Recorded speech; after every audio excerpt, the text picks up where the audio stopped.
with his co-host Happy. Happy Saturday. Happy's asking me to do a favor. Do me a favor, hit the thumbs up really early in this video because apparently that helps the YouTube algorithm. Yes, Happy is tired. She was a good girl last night. She actually slept till 6 a.m. Let me just tell you that's not been normal. So maybe at 10 weeks she might be sleeping through the night. So that's good. Anyways, a couple of quick congratulations. We have two more cards going out. We have two more people that have closed a real estate transaction, added a rental, or got their first rental. So let's congratulate Cody and Ronald. Congratulations for getting a deal. Your cards will go out today, folks. If you don't know what this is, I am simply trying to track the impact of one rental at a time. This free YouTube channel, the book, the course, whatever it is I can do to help you get your first or next rental property. And if you do get one between June 1st of 2021 and May 31st of 2022, the dates are right there, I'm going to send you one of these cards. And of course, we have a bet. If we get to 500, we're going to give some money away to a food bank, likely 10 grand. As I'm going to be giving away $5,000 and my other experts are stepping up as well. And also I am going to color my hair purple. Yeah, we're gonna have some fun with that. So I think as of last week we were sitting at 137 already. That was in the first 90 days. You all are killing it. You are doing the work. I think the next 90 days could be even better. I think we have rising inventory. I think we have low rates.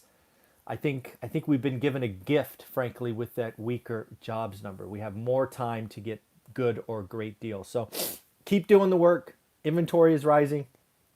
It's going to be a good time. Might sneeze here. Maybe not. Next, I want to remind you at 8 o'clock or in 27 minutes, I will be doing a live stream on YouTube where I will be taking your questions. We do this weekly, probably 45, 46 weeks or 46 Saturdays out of the year. I do take a few off, but we are doing that because I like to see what's going on, where your questions are. And again, I want to help you. I want to help you do the work. I want to help you see what's possible. I want to ask your questions. So if you want to be a part of the fun, go ahead and join. We pretty routinely now exceed 100 people, which is kind of awesome. So yeah, love to see you there. Love to have questions, thumbs up, whatever you want. Let's have some fun. I'm hoping Happy is frankly asleep at that time, but we shall see. And then Saturday's not a great day for YouTube videos. I'll be honest, on my channel, it's actually the slowest day. But I have to tell you about a video that the Lumberjack and I did yesterday that posted at 10 o'clock this morning. It is without question the most important video I have done. I've done over 4,000 videos. I average 5 videos a day, but the one coming out at 10 a.m. today is critical. I have often struggled with how to show time in the market is more important than timing the market. What Lumberjack did yesterday clearly shows. In his example, he talks about a house hack where he takes about 15 grand. And then, oh, by the way, over the course of a decade, let's just say some really good things happen. I don't want to steal the thunder of that video, but if you really want to understand what you are playing for with one rental at a time, that is the video for you. Getting in, finding that good or great deal, holding it, has some amazing outcomes. So that video goes live at 10 a.m. Again, I do not say this. I don't believe I've ever said this.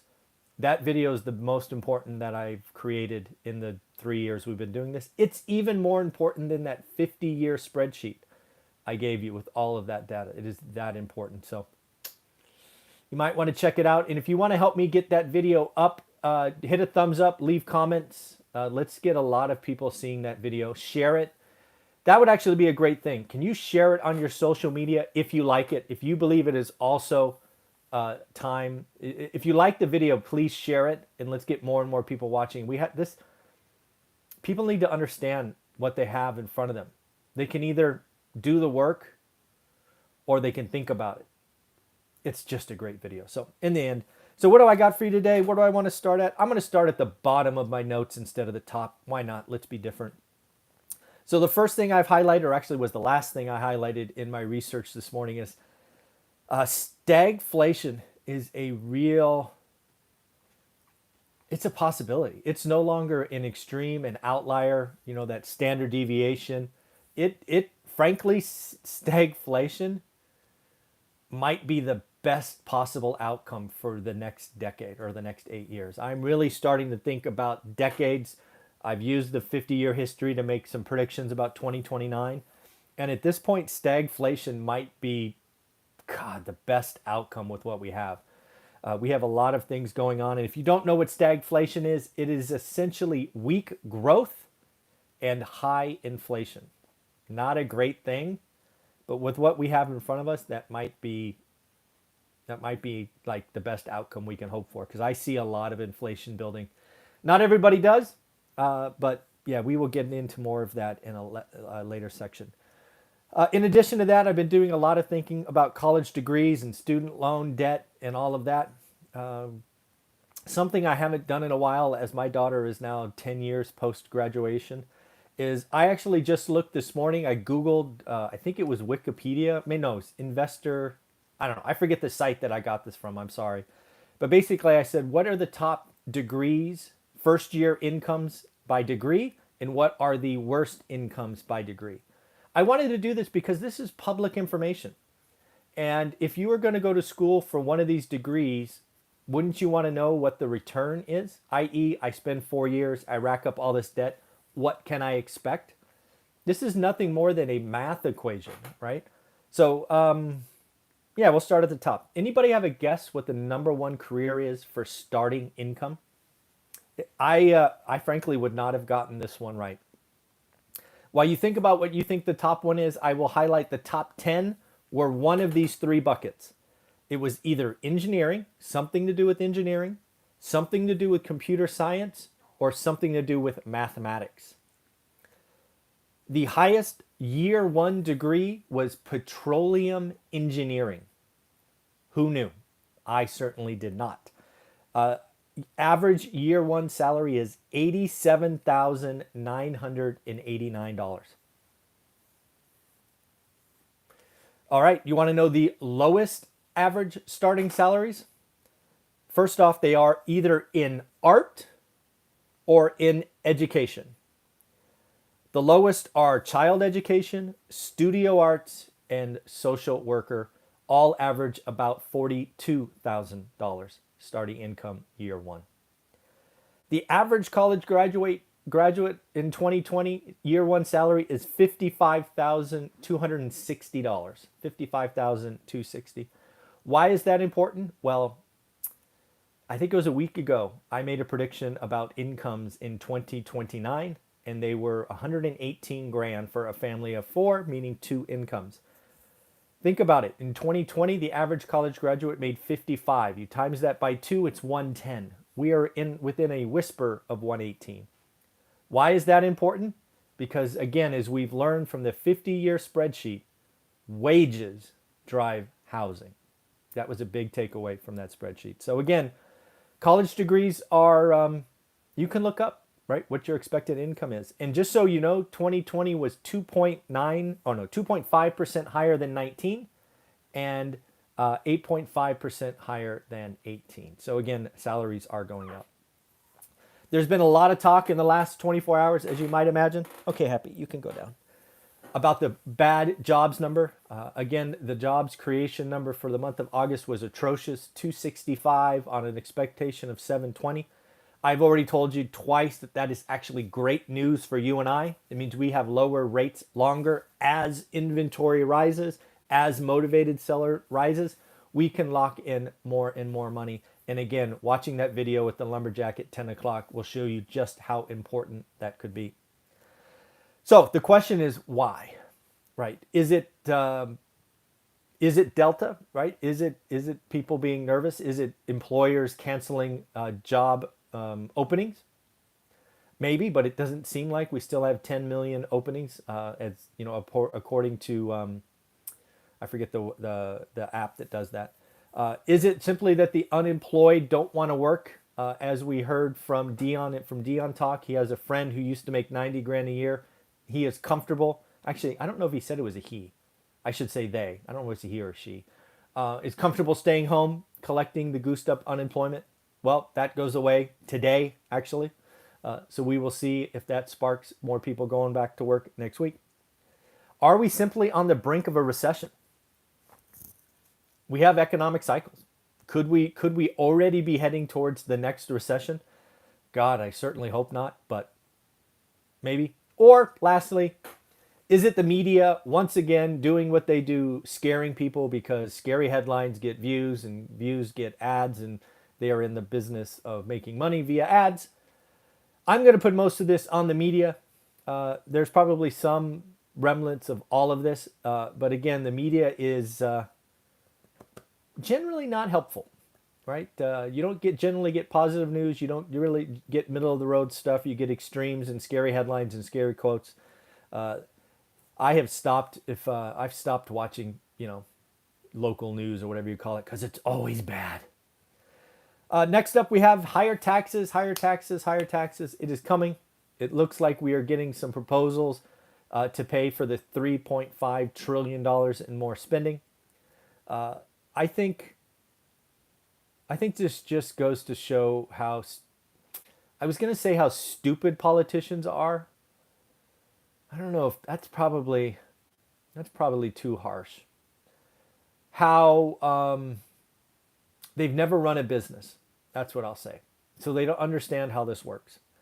So for example, one of the things they want to do is they want to tax corporations who buy back or repurchase too much of their own stock. Well, great. You tax that. That behavior slows down or maybe stops. What will the companies do? Well, maybe they'll kick out dividends, special one-time dividends where they do. Maybe they'll go buy companies and overpay. Basically, these companies that are repurchasing, they have a cash problem. And if they can't buy their own stock, they will do something else with it. I think taxing this, if they do it to the extreme, will stop the behavior. And again, I think stock repurchase is generally speaking, not a great use of capital. But they'll do something else. That much you can know. How about taxing firms where the CEO pay is above some ratio of the average worker? Again, sounds cool. What will happen? Well, they'll just create comp packages that are different and go around the system. I don't know. How about billionaires' tax on unrealized gains? That one, again, sounds good. But should that go through, that opens the Pandora's box for them to just go, oh, okay, it was $1 billion. Now it's, 250 million. And then by 2030, it's anybody with more than $500,000 gets taxed. Taxing unrealized gains is a slippery and very dangerous slope. And then, of course, they got to go after that PayPal guy who turned his IRA into $1 gazillion. Now they want to put a cap on mega IRAs because, again, they didn't like the guy that put a couple of grand in and made $1 billion or whatever it was. Peter Thiel, I think it was. And then, of course, they're going to double the capital gains tax. Again, I've told you what happens. It is so obvious. If you double capital gains tax, you stop transactions. For example, the lumberjack landlord and I both got loans on real estate recently. Let's just say we bought them at 100, they were worth 200, we got a loan for 150, so conservative leverage. Do you know how much taxes we pay on loans? That much. We pay $0. If you put tax on capital gains, we just won't sell. I've told you that many times. All of these taxes that they are proposing sound good, get the masses excited because we're sticking it to the rich. All of these things will create huge tax deficiencies, and you, the middle class, will get messed up because they will raise your taxes next. They will have no option. They will be short trillions of dollars. And then lastly, let's not forget that 63% of all American families paid 0 federal taxes. So all the federal taxes in 2020 were paid by 37% of Americans. If you are one of the 37%, I would argue you've paid your fair share. I would ask, where's the other 63%? Where's their couple of pennies? Seems kind of interesting. And then lastly, I saw a quote from, I think it was Dave Ramsey, that 1/3 of all millionaires never made more than 100K a year. I think that's pretty awesome. Becoming a millionaire is in the grasp of the average American. You do have to make some certain choices. You have to live below your means. You have to invest. You have to get in the game. There is a path, one rental at a time, or better yet, how to get started one rental at a time is a course that can take you there. If you do the work, if you are disciplined, and if you are in the game. And again, if you want to know what I mean by in the game, watch the video at 10 a.m. I think it's actually titled Most Important Video. So it should be very easy to find on my channel. And I don't say that in jest. This is not clickbait. This is, hey, he house hacked a duplex. This is what happened. And it is amazing. So it is out there for you. I hope to see you in about 13 minutes for our weekly live stream. And then if you are one of my students, remember we do it all again at 9 a.m. Take care of yourself. Have a wonderful day. Bye-bye.